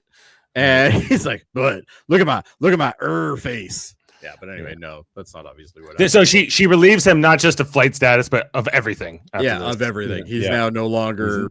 He's no longer XO. He's literally just a guest now. He's gonna go hang out with Miles and Ilya. And she's like, you can go hang out and drink yourself to death, you asshole. And she is gonna banish him to a pod. It's called Earth. Get the fuck off of Mars. He's like, I don't want to go back to Earth. You're a saddle man who should have went back to Earth a long time ago. Babysit all the time. Kelly's on her way here with his grandson at the moment. He doesn't know that yet, though. Yeah. Can he even live on Earth? Like, can he go back? I really doubt it. Like, I think that if he tried to go back to Earth, he'd probably die. I think in reality, after this, probably die on the way there. Look how fucking old he is. But the gravity, it's only a month though, Kevin. The gravity on Earth would likely crush his chest and like. It's only a month. He's 300 years old. He's not gonna the dude is obviously aged, but I don't think in the next month he's gonna drop dead. But what's causing that tremor? Like he's got some issues going on here. Right? Yeah. The thing is, like, he still looks like Joel Kinnaman, and so he still looks somewhat good. He should look like current day Clint Eastwood. Well, that's who plays him in movies, but right. But anyway, the last scene is obviously her walking away in a rage, and him just standing there in silence. And then we obviously get the end credits. And Nicholas Fuentes. The last thing he does is threaten her. I think it's a different Nick Fuentes. That's a different one, yeah. That's a different. That's right. He does threaten her. I don't remember exactly what he says, but like, you don't want to do something you're going to regret or something like that. Yeah. Which is a very clear threat. Yeah. Anyway, you know what is even more threatening in my opinion? Fun facts. Fun facts when we don't have any. So let's get some then, shall we? Fun facts without sexy fun facts without him. All right, let's go, guys. Let's talk about iridium.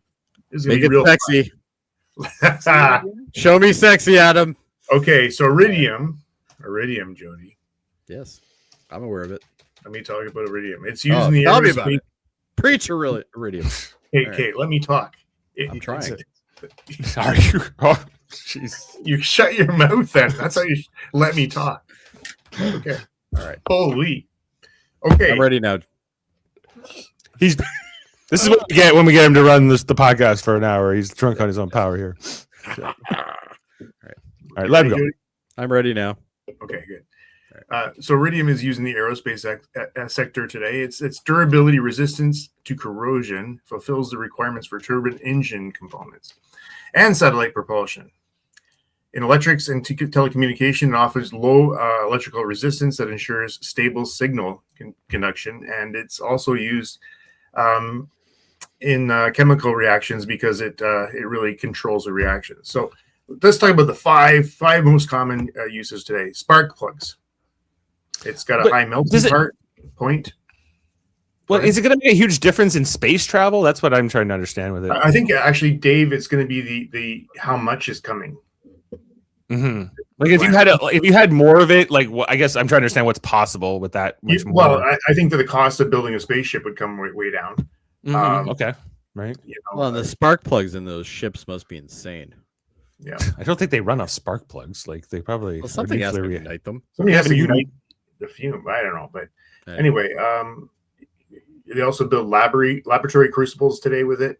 A lot of electrical contacts and cancer treatment. It's used in the for radioactive isotopes in cancer treatment. Like chemo and stuff? Yep. Oh, wow. And then finally, it's used today in spacecraft and satellites. But the problem is there isn't enough. So I think the big excitement here is that you've got this massive amount of iridium coming to the planet that they can start using en masse and get prices down. They'd be giving out spaceships like Oprah. You get a ship. You get a ship. You get a ship. All right. So we're digging for some fun facts tonight, but Jody brought up the belt, and I was curious. So here's what the black leather belt represents. It's associated with formal attire. It can suggest a down-to-earth, reliable, stoic character. Maybe a little boring. Okay. Jody's pointed at himself. Yeah. A brown suede belt. It's a trendy alternative to black leather. It can show an edge. It's an edge by buckling enough formality while staying on the sophisticated side. Flashing buckles. A flashy belt can indicate an extravagant person, while a simpler belt can tag you as a simpler person.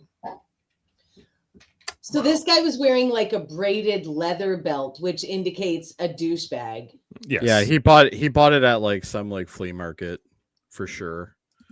So here it is. Here, this was actually thought through. A woven belt can make you a little try hard. A try hard. Yeah. All right. It can look great, but it's an accessory that carries with it weights of judgment. There you go, Heather. Well, we certainly did judge him. I judged. Yeah, I've never seen one that looked stylish or good in any way. Never. No. For the natural habitat of the woven belt, that of a Monaco-moored mega yachts in the modern malls of Dubai, all bolt holes of the rich and wealthy. So pull on a woven belt at your own peril. It'll pair perfectly with your lightweight threads all summer long. But be mindful of how openly you flaunt it, because like tassel loafers and no socks, it can look a little try-hard. There you go. Yeah, it's not for me. I don't wear loafers because I don't wear socks normally because I hate socks. But yeah, okay. So I'm glad I don't have loafers. And then one more comment. You're talking about the Europa as a place for potential Earth. It's not being potential Earth, potential life. Yeah. Why? Well, it has a subsurface ocean, believed to be under the ice, and possibly could have some life. It has all the ingredients for life to grow. So it has water, it has energy source, and it has carbon-based molecules. Yes. And finally, it still has geological activity, so it's alive. The planet is not dead. Yeah, it's what's interesting about Europa is like its orbit around Jupiter makes it so that it's constantly like expanding and contracting, right? So even though it's ice all on the outside, in the inside it's liquid water because the core is basically like moving in and out, and there's all this friction. And it means the core still has a magnetic, and it has a magnetic field too, which protects it from radiation. It's like it's got a lot of the things that would potentially work there. And they see like potentially methane coming out from like geysers at the surface. Yeah. So like there's a lot of but it would also be cold as hell there. Right, but like we know, like think about all the cold like oceans and how animals can survive there, right? Like yeah. Everything will be ugly there though. Just like in our oceans. Yes, there will be some gnarly looking alien life, but that would be cool, right? I guess. And then finally, we talked about Alex being sort of a space kid. One of the models he's playing with is from Fireball XL5 from 1962. I don't even know what that is. I think that was a movie. I don't. Yeah, I'm not familiar with that reference, but yeah. Good on Alex. That's your end of fun facts, Adam? Yeah, there's not a lot of fun facts on this show. End of sexy fun facts. Now to ratings. There you go. Good segue. All right. Well, let's bring up our ratings and put a rating on this episode. Anybody want to go first? I'll go first. All right. I'm going to give this a 6.5. It was better than last week, better than the week before it, better than the week before that, and even better than the start. However, it was slow. Okay. Adam. Yeah, I would totally agree. I liked it better than last week, but even just rehashing it tonight really showed how slow this was for me. And I would have much enjoyed that whole Danny scene 2 or 3 episodes ago. So I'm giving this a 7.5, 7.2. 7.2. Okay. I like the episode a fair bit. Although I agree its pacing could be a little faster. I feel like there's some scenes that just linger too long. So I feel like they could have trimmed this down to 40 something minutes maybe, but I'm going up as high as 8 on this one. I think it's pretty solid. Now, I'm right Kevin, there with you. 8. Kevin, you gave your rating at the top of the show. So Dave, I hope you know how to spell. Not quite. But so Kevin gave this an 8 as well. No. Only for finding the fucking asteroid and that being like the main thing. This is an 8 for me. It's good. Heather? 7.5. Same. I liked it better than last week, but it was a bit slow. There were some good scenes. There was some good stuff happening. You know, another thing that really bothers me right now is Miles. This whole Miles storyline. Like, what are they going to do with it? Well, I really don't care. No, I don't. Yeah. I think it's hard for us like to. If they went with the actual smuggling of people up to Mars, I think that would be interesting. If he's absolutely that, instead of bringing these rocks back, maybe he smuggles this guy's wife and fails and do anything other than what you're doing. Other than the exact same thing that he's been doing. But since they introduced this guy, he hasn't done anything. No. Interesting. No. He almost got himself killed. Yes. Yeah, but that happens to a lot. And that wasn't even interesting. It wasn't even better. Maybe he's going to have a coup against his boss there and take over the whole smuggling, Well, I think there's some people here that might already know that answer. Oh, yeah, we can't tell you. Jeff, what's your rating? 9.5. 9.5. There you go. Wow, Joe. 9.5. This episode had everything I want. It had the deadpan space. Yeah. All right. It answered questions. Well, we now know who wrecked this episode's rating. I don't know. I think it's good that Jeff likes it. He often doesn't like things. So this is often doesn't like things. I'm often salty. Yeah. So a little sugar. Just a bit of the salty, right? And accept it. Yeah. This has a 7.5 on IMDb, so it's kind of just very all the ratings for this season are very much the same. So on that platform, we've been slightly below that. In these episodes, we've been more in the 6s, but this has a 7.8 average, mostly being brought down by Jody. So, not down by me. How about brought up by Jeff? Well, but both are true. So, that is our rating for the episode. Can't be mad at him though. He's a champion. And looking forward to the next episode, episode 6 for this season. It is called Leningrad, leading to where that conference is going to take place about the asteroid and potentially an Aleda Margot reunion. On the horizon here. I hope so, and I hope she punches her. Yeah. If she doesn't punch her, it's a total missed opportunity. I'm just saying right now. I was right about Aleda all along. What's that? If she doesn't punch her, was I right about Aleda all along, or? If she doesn't punch her, yes, yeah. Absolutely. Yeah. Aleda will go back into my shit book again. What if she gives her a stern talking to? It depends on how stern it is, I guess. What are they wearing while she's giving her a stern talking to? You think nothing but woven belts? Yeah, if she just has an outfit made out of woven leather belts that she got from a flea market somewhere. Some Mars jewelry, maybe. Star City. And Mars jewelry, yeah. She owns that necklace that was worth, what was it, 10,000 or something? Yeah. Another thing that might be kind of good is Margot goes, "Get me the hell out of this damn country!" Somehow. And then they smuggle her to Mars with Miles. That's right. And the North Korean wife. And she freezes in the cargo hold. They only blew off in front of her and splattered the blood and bone all over her face. They're like, "Come work for us. This is a great job."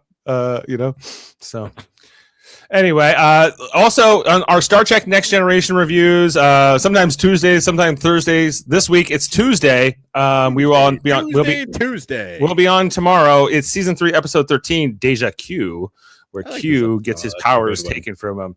And I'll be on with Heather, Jody, and Marcel. This is Naked Q, right? Yes. Yes. Naked Q. Yeah. This episode's so fun. Can't wait to talk about it. Corbin Birdson, everybody. Yeah. And who's joining us, Dave? Marcel. Marcelo.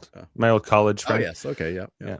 And also on Wednesday, we are almost done Survivor season 49 on the Super Mario Brothers podcast. Check it out Wednesday night. It's the penultimate episode for the season. The die is cast as we're into our final 6. So exciting. Jeff, your team's been eliminated. Okay, this is the only season of Survivor I've never watched. So like, you could use like a tag, like it could be worse. You could be watching the Star Trek Academy trailer. Star Academy. Speaking of which, I do want to there's now a Starfleet Academy trailer. There's like a whole 4-minute scene that's been released today. Oh yes. I do want to get some reactions down. So ready, Dave? I'm good this weekend until Friday. Yeah, let's fit it in some. Maybe I don't know. We'll do it. I can't wait to see what Adam says. I haven't seen any of it. Oh, good. Okay. No, me neither. Depending on did you like Discovery? as well. Okay. Did you like? Let's Discovery? not get into this right now. You know I like Discovery. Oh no, that's also fine. We're almost at 2 hours on the podcast. So No, we are. We're at 1:45, and we had to wait for you. That's what happens when Jody runs it. He holds court for 2 hours. That's how it I goes. can't. Yeah, you know what? I have a 2-hour contract here. Gotta fill my time. She's an hour ahead of us. Remember, if you're in touch with your East Coaster now. Yes, Well, that's true. right, Jody. Nova Scotia represent. It's late here. Yeah, exactly. All right. Fine. Well, I okay. will be silenced. We'll sign off for tonight. Thanks to Jody for running the slideshow tonight. Appreciate it. I think you Interesting still talk approach. more than I did, but anyway. I tried. I try not to talk, but then I don't. So then Jody doesn't know what he's talking about. So then All Okay, right. bye everyone. Beam up some Star Trek content with Live Long and Podcast. A roundtable movie discussion with Hey, did you see this one? And take a peek into the darkness with Heard Noise, Must Investigate with Michael Chan. Watch us duke it out on trivial debates. And let's chat about TV with the Super Mario Brothers. It's all here on the United Federation of Podcasts.